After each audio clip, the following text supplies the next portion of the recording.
ಸ್ನೇಹಿತರೆ, ಹೇಗಿದ್ದೀರಾ? ನಮ್ಮ ಚಾನಲ್ ಬಡ್ಡಿಂಗ್ ಯೂಟ್ಯೂಬರ್ಗೆ ಸ್ವಾಗತ ಸುಸ್ವಾಗತ. ಇವತ್ತು X Men 97 season 2 episode 1 break down ಮಾಡೋಣ ಬನ್ನಿ. ಸೀಸನ್ 1 ಕ್ಲೈಮ್ಯಾಕ್ಸ್ನಲ್ಲಿ ಆದ ಒಂದು ದೊಡ್ಡ ಟೈಮ್ ವ್ಯಾಪ್ ಆಕ್ಸಿಡೆಂಟ್ನಿಂದಾಗಿ ನಮ್ಮ ಎಕ್ಸ್-ಮೆನ್ ಬೇರೆ ಬೇರೆ ಕಾಲಕ್ಕೆ ಚದರಿ ಹೋಗುತ್ತಾರೆ. ಪ್ರೆಸೆಂಟ್ ವರ್ಲ್ಡ್ನಲ್ಲಿ ಎಲ್ಲರೂ ಎಕ್ಸ್-ಮೆನ್ ತೀರಿಕೊಂಡಿದ್ದಾರೆ ಅಂತ ಅಂದುಕೊಂಡಿರುತ್ತಾರೆ. ಆದರೆ ಫೋರ್ಜ್ ಮತ್ತು ಬಿಷಪ್ ಸೇರಿ ಒಂದು ಹೊಸ ಟೈಮ್ ಮಿಷಿನ್ ಬಿಲ್ಡ್ ಮಾಡುತ್ತಾರೆ. ಬಿಷಪ್ ಹಿಂದಿನ ಕಾಲಕ್ಕೆ ಏನ್ಷಿಯಂಟ್ ಈಜಿಪ್ಟ್ 3000 BCಗೆ ಹೋಗುತ್ತಾನೆ. ಫೋರ್ಜ್ ಮುಂದಿನ ಕಾಲಕ್ಕೆ ಫ್ಯೂಚರ್ 3960 ADಗೆ ಹೋಗುತ್ತಾನೆ. ಏಕೆಂದರೆ ಅವನ ಸ್ಟೋರ್ಮ್ ಇರುತ್ತಾಳೆ. ಭವಿಷ್ಯದಲ್ಲಿ ಲ್ಯಾಂಡ್ ಆದ ತಕ್ಷಣ ದೊಡ್ಡ ರೋಬೋಟ್ಗಳು ಅವನ ಮೇಲೆ ಅಟ್ಯಾಕ್ ಮಾಡುತ್ತವೆ. ಆಗ ವೂಲ್ವರಿನ್ ಬಂದು ಅವನನ್ನು ಕಾಪಾಡುತ್ತಾನೆ. ಸೀಸನ್ 1ನಲ್ಲಿ ಮ್ಯಾಗ್ನಿಟೋ ಇವನ ದೇಹದಿಂದ ಅಡಮ್ಯಾಂಟಿಯಂ ತೆಗೆದಿರುತ್ತಾನೆ.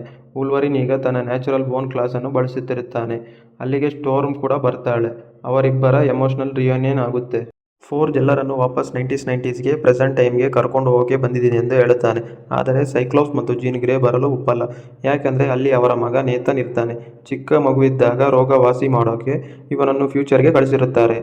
ಈಗ ಅವನು ಸ್ವಲ್ಪ ದೊಡ್ಡ ಹುಡುಗನಾಗಿದ್ದಾನೆ. ಮದರ್ ಆಸ್ಕೆನಿ ಅನ್ನೋ ಲೀಡರ್ ಕೈಯಲ್ಲಿ ಟ್ರೈನಿಂಗ್ ಪಡೆದಿರುತ್ತಿರ್ತಾನೆ. ಈ ನೇಥನ್ ಮುಂದೆ ಬೆಳೆದು ದೊಡ್ಡ ವಾರಿಯರ್ ಕೇಬಲ್ ಆಗುತ್ತಾನೆ. ಸ್ಕಾಟ್ ಮತ್ತು ಜೀನ್ಗೆ ತಮ್ಮ ಮಗನನ್ನು ಮತ್ತೊಮ್ಮೆ ಬಿಟ್ಟು ಹೋಗೋಕೆ ಇಷ್ಟ ಇರಲ್ಲ.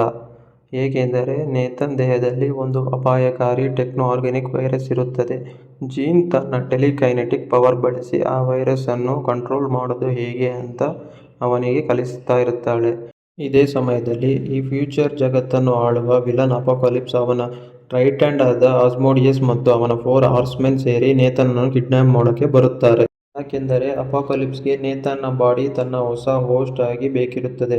ವಿಲನ್ ಆರ್ಮಿ ಅಟ್ಯಾಕ್ ಮಾಡಿದಾಗ ಎಲ್ಲರನ್ನೂ ಇನ್ಹಿಬಿಟರ್ ಕಾಲರ್ಸ್ ಹಾಕಿ ಟ್ರೈನ್ನಲ್ಲಿ ಬಂಧಿಸಿರುತ್ತಾರೆ.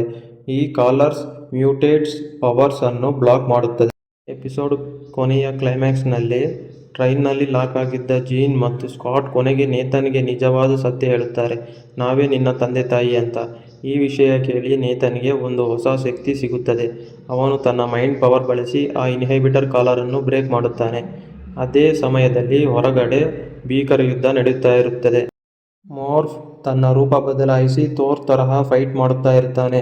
ಮದರ್ ಆಸ್ಕೆನಿ ಆ ಟ್ರೈನ್ ಅನ್ನು ನೇರವಾಗಿ ಅಪೋಕಾಲಿಪ್ಸ್ನ ಕೋಟೆಗೆ ಕ್ರ್ಯಾಶ್ ಮಾಡುತ್ತಾಳೆ. ತನ್ನ ಪ್ಲಾನ್ ಫ್ಲಾಪ್ ಆಗ್ತಾ ಇರೋದನ್ನು ನೋಡಿ ಅಪೋಕಾಲಿಪ್ಸ್ ಕೋಪಗೊಂಡು ಎಕ್ಸ್-ಮೆನ್ ಅನ್ನು ಅವರ ವೀಕ್ ಪಾಯಿಂಟ್ ಆದ 90s ಪ್ರೆಸೆಂಟ್ ಟೈಮ್ ಲೈನ್ನಲ್ಲಿ ಮುಗಿಸಬೇಕು ಅಂತ ತಿಳಿದು ತನ್ನ ಟೈಮ್ ಟ್ರಾವೆಲ್ ಶಿಪ್ ತಗೊಂಡು ಅಲ್ಲಿಂದ ಮಾಯವಾಗುತ್ತಾನೆ. ಕೋಟೆಯ ಅವಶೇಷಗಳಿಂದ ಹೊರಬಂದ ನೇಥನ್ ತನ್ನ ಅದ್ಭುತ ಶಕ್ತಿಯಿಂದ ಅಲ್ಲಿ ಸಿಲುಕಿದ ಜನರನ್ನು ಕಾಪಾಡುತ್ತಾನೆ. ಕೊನೆಯಲ್ಲಿ ಅಲ್ಲಿನ ಟೆಕ್ನಾಲಜಿ ಬಳಸಿ ಅವನ ಕೈಗೆ ಆ ಪ್ರಸಿದ್ಧ ಮೆಟಲ್ ಆರ್ಮ್ ಸಿಗುತ್ತೆ. ಅವನು ತನ್ನ ಫ್ಯೂಚರ್ ಮಿಷನ್ ಮುಂದುವರಿಸಲು ಅಲ್ಲಿಯೇ ಉಳಿಯುತ್ತಾನೆ ಮತ್ತು ಎಕ್ಸ್-ಮೆನ್ ಟೀಮ್ ಪ್ರೆಸೆಂಟ್ಗೆ ವಾಪಸ್ ಹೋಗಲು ರೆಡಿಯಾಗುವುದರಿಂದ ಎಪಿಸೋಡ್ ಮುಗಿಯುತ್ತದೆ. ಇಂಥ ವಿಡಿಯೋಸ್ ಇನ್ನೂ ಬೇಕು ಅಂದರೆ please subscribe for more videos to budding YouTuber.